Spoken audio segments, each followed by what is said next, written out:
I've lived in what I refer to as my main house for over 30 years, and several years ago, the owners of the home next door purchased an older home nearby that they spent 3 years remodeling, and I looked over at this beautiful oak tree in the backyard of their house and thought, everything about my environment is going to be completely changed if this lot is sold to a builder and that oak tree comes down. And so that kind of started my wheels turning and ultimately led to me contacting my neighbor and saying, hey, I think I know how to save your tree. And she texted me back and said, oh, you're going to buy my house? That's what I was hoping you would do. And so that was really kind of the start of the whole project. And almost immediately, this floor plan for a guest house started evolving in my mind.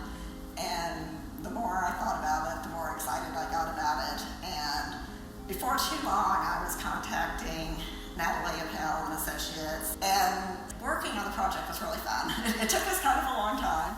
We were really excited when Callow came to us to talk about this project. We had this beautiful, huge oak tree in the backyard, which definitely was a focal point of the site. But our challenge in the design was to create a home, a small home, next to the main house that would really combine both properties to make them feel like one.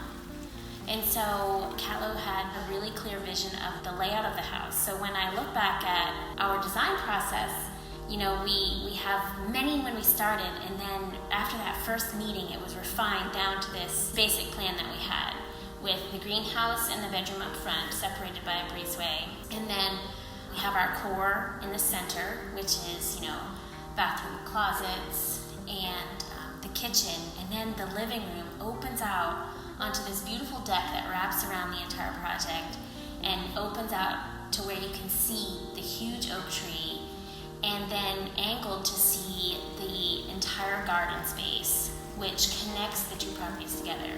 So that was our challenge as architects, to create a space that was unobtrusive, yet splendid to be in. Our goal was to, again, kind of bring inside, outside, where there's not a break, because we have these beautiful windows that slide open, and we did a special wire brushed floor and picked kind of a gray color, knowing that we were doing ipe for the deck outside, so it would pick up the gray and ipe as it aged. And just being really respectful of the stone, we picked kind of the tones and the colors, and doing some really refined, handcrafted materials against a real sleek cabinet system. We did some metal cabinetry, and then it's offset by this beautiful hand-applied plaster wall. I have a beautiful concrete table that was fabricated by a Houston artisan, as well as a handcrafted bench. We created a bathroom that's sort of a shower bath, everything all in one. You've got this beautiful floor that kind of just creates a space, kind of a wet space as you walk in. So it just, again, trying to just create a really serene space for her, and again, letting just the beautiful nature around be really the star, along with the beautiful architecture, and just really creating a cohesive feel. The house turned out way better than I ever could have expected. Even though I had ideas about it, I think, when the reality of it was in front of me, it was even, much better than I ever expected. When you arrive at the front door, there's a glass front door, and you can see all the way through the house back to the huge live oak tree in the backyard. When you're sitting in the living room, you see a beautiful pool area, but also the backyard of my main house, and there's just a beautiful view across to a patio over there. So every place you look, you feel like you're in nature.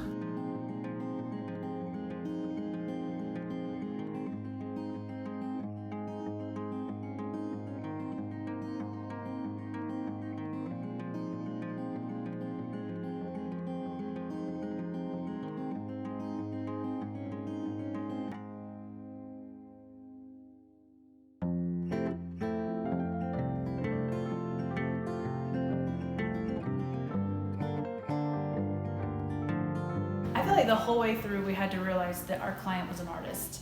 And so it wasn't just about having a space that looks pretty or that looks like what everyone else is doing or looks like the magazines. It's about every decision had to be, does this hold up to the level of an artist, which is a completely different ballgame. And at the same time, not only is she an artist, but she's a working artist, and the art that she does is constantly changing. So we also had to create a space that would change with her as her jobs changed. From Clientele. day to day, if not hour to hour.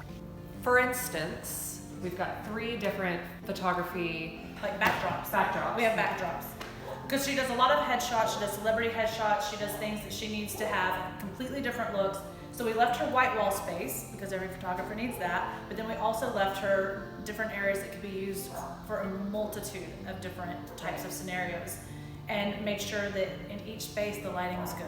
That's where it was important with all the windows and up in the treetop, like any window you look out, it's like you're in a tree house. And so it just feels really natural, and she's used all that in her shoots. What stands out to me in this project is like the context of everything. Like the historical context of the original house that was renovated and the way that, Natalie designed this new place, but it's got this historical context it fits in. Like just the little detail of picking up the bricks on the sill from the original house and putting them in here. It's like, okay, that's one context and historical context. And then when you go to the inside, like things like the ceiling where the original garage was torn down and the materials were reused in a very modern interior, but it's got this little bit of, historical context to it that just works really well, I think. And it goes back to what you guys were saying earlier, how each little area is kind of like a setting for photo shooting. Well, that's kind of like a micro context.